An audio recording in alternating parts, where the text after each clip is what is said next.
Hello everybody, this is Gregory with How I Lost Over 100 Pounds and I've kept it off for 30 plus years, where there should be no hesitancy in your weight loss and maintenance. Today we're going to talk about the do's and don'ts of chocolate. Now before we begin, if you need help with weight loss, contact me through the Clarity FM link found here in the episode notes. Also check out my website, which has hundreds of articles and recipes. In particular to this topic, it has a ranking of well-known dark chocolate brands. Also, check out my books, which you can find on Amazon. If you like podcasts, I have The Awakened Man and The Cinema Rag.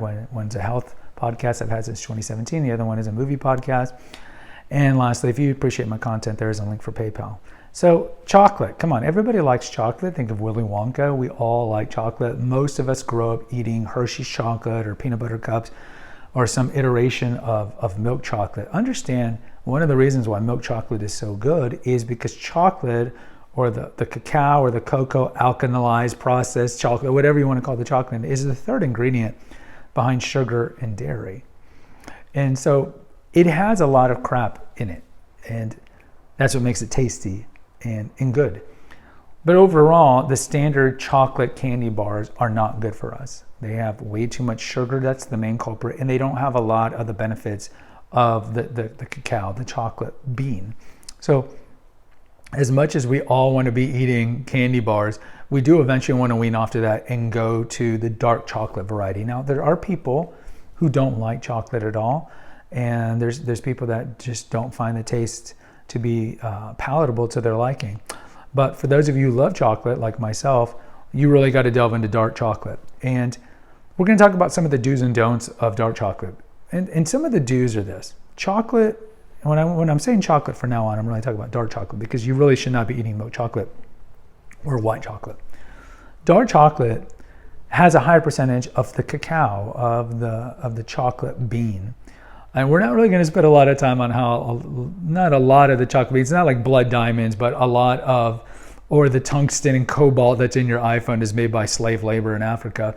But yeah, the cacao harvest is, is questionable. But either way, so the cacao has a lot of fat, but it's monounsaturated and polyunsaturated and the good saturated fat. So it's a good source of fat. It's also a good source of fiber. It is plant-based, and it's a pretty good source of protein. And you're getting a lot of kind of like the nutrients that you don't really think about as being good for you, like polyphenols and ECGC and catechins and things like this that are good for overall health. So dark chocolate in itself is good. The question is which ones to get, what brands to get, and looking at the ingredients. Because like with a lot of things, yogurt, nut butters we just did, big food will try to adulterate these things to make them sweeter or to make them cheaper to make, and just hope that you don't know the difference. So the number one thing to look at with chocolate is, let's not look at the ingredients, we're just going to look at the percentage. So if you look at Hershey's or Kisses, Hershey Kisses or Dove dark chocolate varieties, they're about 60% dark chocolate, meaning 40% of it is essentially sugar. So that's not the dark chocolate you want to really stay on. If you're weaning, like if you're younger or never ate dark chocolate, that could be a good starting point to get off of milk chocolate completely and then start at 60%. Eventually though, you need to work your way up to 70% and then eventually to 80, and I would say up to 90. And of course, the higher the number, the more percentage of cacao in it and the lower percentage of sugar in it, and there should not be any milk in dark chocolate. Now, the higher percentage of cacao means you're getting more of the benefits of cacao, but you're also getting the more of the cacao taste. And if you want to know what chocolate really tastes like, get Baker's chocolate, 100% chocolate. That stuff is just like dirt of dirt. Only a few people can really eat that. But I can gravitate around 85 to 90 or even 95 because I've been eating dark chocolate a long time, and you develop a taste for it. It does taste very earthy, but it is good and it's very filling. And the best way I would tell you to eat dark chocolate is to just leave it on your tongue. Because we don't want to be like Augustus Gloop from Willy Wonka. You're eating it so fast because it is a lot of calories, and you want to savor it. It's like wine. We shouldn't be drinking it like the alcoholic drinks it. We should just be kind of smelling the bouquet and all that. But I would say dark chocolate is very similar. It's a very sensual food, and it's something that you need to eat very slowly. But I would work my way up. Work your way up to 85, 90 because it's just healthier and there's less sugar. And it's funny because when I go back to like a Hershey's bar, it's rare when I eat one, I'll be like, God, this is too sweet. You develop a palate for the low sugar chocolate bars. The other thing is you got to look on the back because a lot of dark chocolates will be adulterated by other ingredients because it's just cheaper, right? We see this with soda makers putting in high fructose corn syrup instead of cane sugar. You see this played out in a lot of places where there's a bait and switch. So with dark chocolate, even if you're looking at well-known brands like Ghirardelli, for example, a lot of them will put in something like soy lecithin. There's no reason why soy should be in a chocolate bar, but they put it in there for a couple of reasons. It's an emulsifier, makes it stick together.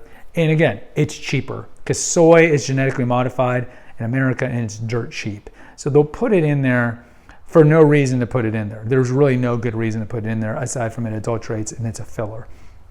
So when you're looking at dark chocolate bars, as soon as you see soy lecithin, I would just don't even consider that. So if you're looking at the two kind of the big titans of chocolate bars that are found nationally, because certainly you can find local chocolate bars or the really kind of boutique chocolate bars. If you're looking at Lindt versus Ghirardelli, you'll notice Ghirardelli does have soy lecithin in it and Lindt as a whole does not. So out of those two brands, which are pretty much the price points are pretty similar, I would be going with the Lindt in that regard. The other thing is you want to find chocolate bars that don't have alkalized cocoa. That's processed cacao. That's going to be a number one ingredient in a lot of even well-known dark chocolate bars. You want to be going with dark chocolate bars that have cacao as the number one ingredient, or cacao nibs, or something that has cacao. Now they're spelled very similarly, but you want to see CAC instead of COC as the number one ingredient. The other thing is you might find some vanillin. Vanillin is fake vanilla. It's not even real vanilla from the plant. It's fake vanilla, so you want to stay away from that. So you want to go with dark chocolate brands, bars that have the least amount of ingredients. So it should be cacao or some version of cacao, some salt, some sugar, preferably cane sugar, and that's pretty much it. They might put a preservative in there, and that's pretty much it. The other thing about dark chocolate, and we've talked about this in hidden sugar foods, is that to make the transition from milk chocolate to dark chocolate easier for people, they will have sugar flavored dark chocolate. So strawberry dark chocolate, they'll do caramel dark chocolate, you know, there's a wide variety, orange dark chocolate. Stay away from these because they put in tons of sugar. They put in tons of sugar, and typically even the high-end bars don't even put real orange or real raspberry in it. So develop a taste for just regular old dark chocolate, just dark chocolate that's not flavored with anything. You can do dark chocolate sea salt if you like, but look on the back because you need to look at the sugar amount. And if you're looking at 90% dark chocolate, typically depending on the bars, about half of a bar to a third of a bar to a half of a bar, typically the sugar content is going to be about 5 to 6 grams of sugar. Now, if you compare that same serving size to a 60% or a 70%, it's going to be 20 grams of sugar. So again, do the math. So you don't want to get the adulterated, you don't want to get the flavored ones. The other thing about dark chocolate is, even though it is very healthy for you, you don't want to be eating the whole bar every day. They're expensive, they're like $3 a bar at least. But it's just a lot of calories. If you eat an entire bar, if you're a woman, it's about a third of your caloric intake for the day. So when you're eating dark chocolate, maybe half a bar to a third of a bar to even a quarter of a bar, just a couple pieces. And when you're eating it, just put it on your tongue and just let it settle in. That's the best way to eat dark chocolate. So guys, these are some do's and don'ts with dark chocolate. Please post in the comments. Let me know if you eat it. I'd like to hear your take. Until next time, take care. God bless and pray.